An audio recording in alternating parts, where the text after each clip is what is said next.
আসসালামু আলাইকুম। Walton smart fridge presents match অ্যানালিসিসে সকলকে আমন্ত্রণ।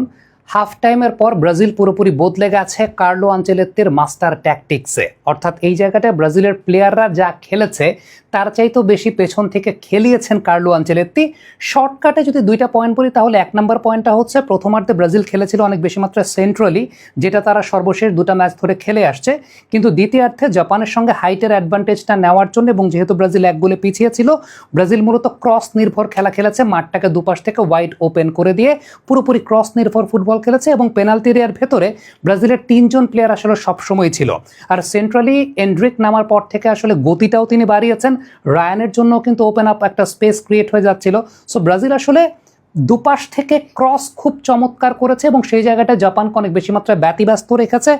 সেন্ট্রালি পেনাল্টি এরিয়ার ভেতরে তিনজনের অবস্থান ছিল ক্যাসেমিরো সহ, সেটা ব্রাজিলকে অনেক বেশি মাত্রায় এগিয়ে দিয়েছে এবং জাপানকে অনেক বেশি মাত্রায় ব্যতিব্যস্ত রেখেছে। দ্বিতীয় পয়েন্টটা হচ্ছে কার্লো আনচেলত্তি সাবস্টিটিউটটা আসলে মূলত করেছেন আবেগ দিয়ে না, পুরোপুরি ট্যাকটিক্যাল সাবস্টিটিউট করেছেন। ম্যাথিউস কুনিয়ার জায়গায় তিনি মার্টিনেল্লিকে নামিয়েছিলেন।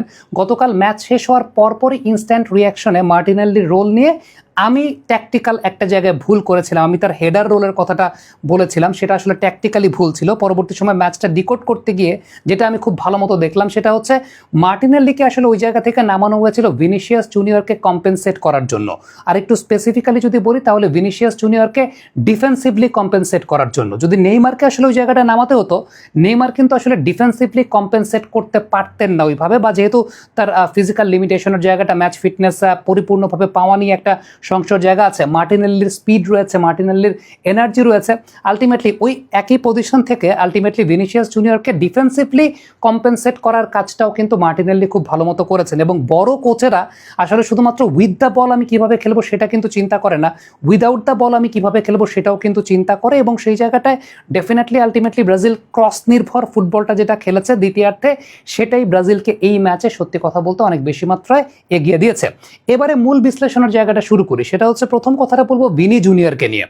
ভিনিসিয়াস জুনিয়র প্রেস কনফারেন্সে কিন্তু প্রথম ম্যাচের পর একটা কথা বলেছিলেন, সেটা হচ্ছে আনচেলত্তি তাকে যে নির্দেশনা দিয়েছেন যে তার পজিশনটা লাইন ধরে না, দুই সেন্টার ব্যাকের মাঝখান থেকে, অর্থাৎ আপনি যদি চিন্তা করেন লেফট সেন্ট্রাল ওইরকম একটা পজিশন থেকে আসলে খেলার জন্য, তাহলে তিনি গোল বেশি পাবেন।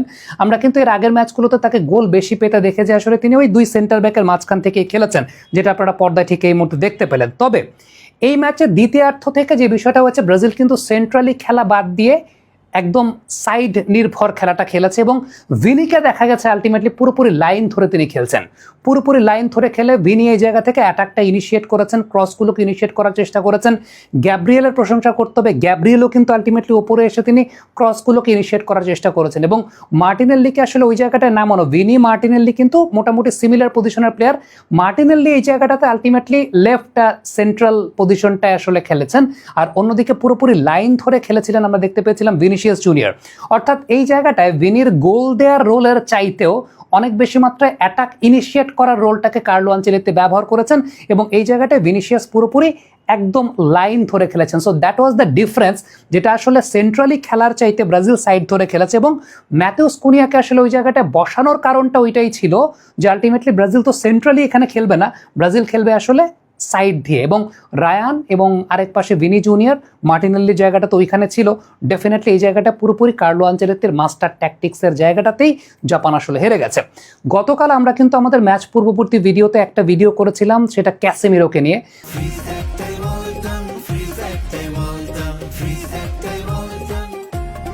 যে এই ম্যাচে ক্যাসেমিরোর পারফরমেন্সের উপর অনেক কিছু ডিপেন্ড করছে, বা ক্যাসেমিরোই এই ম্যাচের পার্থক্যটা গড়ে দেবেন।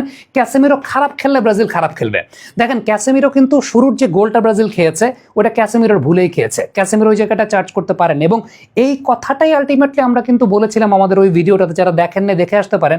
জাপান পেনাল্টি এরিয়ার বাইরে থেকে কিক নেবে, জাপান পেনাল্টি এরিয়ার বাইরে থেকে কিক নিয়ে গোল দেবে এবং এক্ষেত্রে ওই ব্লকিংয়ের জন্য আগে ভাগেই সেটাকে সিকিউর করার জন্য, মাঝখানের ওই জায়গাটাকে সিকিউর করার জন্য ক্যাসেমিরোর ভূমিকাটা আসলে গুরুত্বপূর্ণ হবে। ক্যাসেমিরোর ফল্টেই ব্রাজিল গোলটা খেয়েছে। আবার যখন দ্বিতীয়ার্ধে কার্লো আনচেলত্তি পুরো ট্যাকটিক্সটা চেঞ্জ করেছেন, 52 বা 53 মিনিটে ক্যাসেমিরো কিন্তু আরেকটা হেড দিয়েছিল না, বাট সেই হেডটা একদম লাইন থেকে ক্লিয়ার হয়েছিল।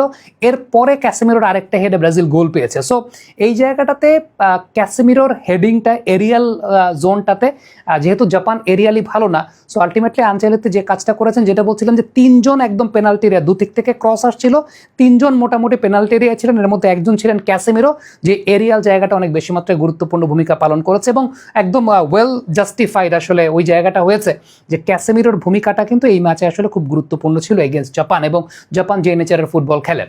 আরেকটা বিষয় খুব গুরুত্বপূর্ণ, সেটা হচ্ছে ব্রুনো গুইমারেস খুবই আন্ডাররেটেড একজন ফুটবলার।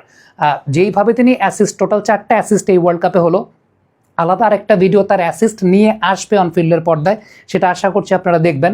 বাট লাস্টে মার্টিনেল্লিকে যে গোলটা তিনি করিয়েছেন, ডেফিনেটলি সবচেয়ে বেশি আলোচনা যেটা হচ্ছে যে প্রথমত তিনি দেখেছেন ওই জায়গা থেকে বলটা পেয়ে স্ক্যান করেছেন মার্টিনেল্লি কোথায়, রং ফুটে বলটা দিয়েছেন, রাইট ফুটে বলটা দেন নাই, মানে লেফট ফুটে বলটা দিয়েছেন, দেন আলটিমেটলি সেটাকে রিসিভ করে রাইট ফুটে তারপর গোলটা দিয়েছেন। এখন এখানে দুই ধরনের ব্যাপার হতে পারে। ইন্টেনশনাল ব্যাপার যেটা হতে পারে সেটা হচ্ছে লেফট ফুটে কেন দিয়েছেন, ডেফিনেটলি যদি রাইট ফুটে দিতেন ওয়ান টাচে গোল করতে হতো, সেটা গোল না করার সম্ভাবনা থাকতো বা সেখানে গোল নাও হতে পারতো।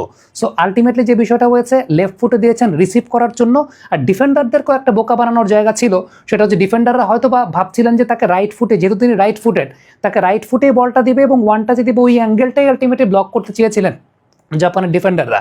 সো এই দুইটার যে কোনো একটা কারণ হতে পারে আসলে সেই জায়গায় গুইমারেজের ওই লেফট ফুটে বলটাকে দেওয়া। খুব ভালো মতো স্ক্যান করলে কিন্তু দেখা যায় যে বলটা লেফট ফুটে দিয়েছেন, লেফট ফুটে রিসিভ হয়ে দেন রাইট ফুটে সময় নিয়ে তারপরে গোলটা মার্টিনেল্লি দিয়েছেন। সো সব কিছু মিলিয়ে এই ম্যাচটা আমার কাছে মনে হয় যে ট্যাকটিক্যাল একটা চমৎকার ব্যাটেল ছিল, এবং সেই ট্যাকটিক্যাল ব্যাটেলটাতে কার্লো আনচেলত্তি দিন শেষে জিতেছেন। এবং এই জায়গাটাতে আসলে মাস্টার ট্যাকটিশিয়ান কার্লো আনচেলত্তি, তাকে কেন বলা হয় যে তিনি আসলে বস, মানে তিনি নকআউট স্টেজের বস, সেটা তিনি আসলে আরও একবার প্রমাণ করেছেন। রায়ানের কথা আলাদা করে যদি মানে বলতে হয়, সেই জায়গাটায় বলতে হবে যে রায়ান এই ওয়ার্ল্ড কাপে হয়তো বা তার ফার্স্ট 11-এ খেলারই কথা ছিল না রাফিনার কারণে, বাট এই জায়গাটায় তিনি দায়িত্বটা খুব ভালো মতো পালন করেছেন। অনেকাংশে আমাকে মনে করে দিচ্ছিলেন 2002 বিশ্বকাপে ক্লেবারসনের কথা। ক্লেবারসন খুব আন্ডাররেটেড ছিলেন, বাট খুব এফেক্টিভ ছিলেন ব্রাজিল টিমটাতে, যেটা রায়ান এই বিশ্বকাপে হয়েছেন। এন্ড্রিক নামার পর থেকে গতিটা বেড়েছিল সেন্ট্রালি বেশ ভালো গতি হয়েছিল, রায়ান কিন্তু এই পাশ থেকে স্পেস পেয়েছেন। সব কিছু মিলিয়ে দ্বিতীয়ার্ধে ব্রাজিল পুরোপুরি বদলে গিয়েছিল কার্লো আনচেলত্তির ট্যাকটিক্সের জায়গায়। কমেন্ট বক্সে আপনাদের মন্তব্য মতামত জানতে চাই, লিখে পাঠাবেন।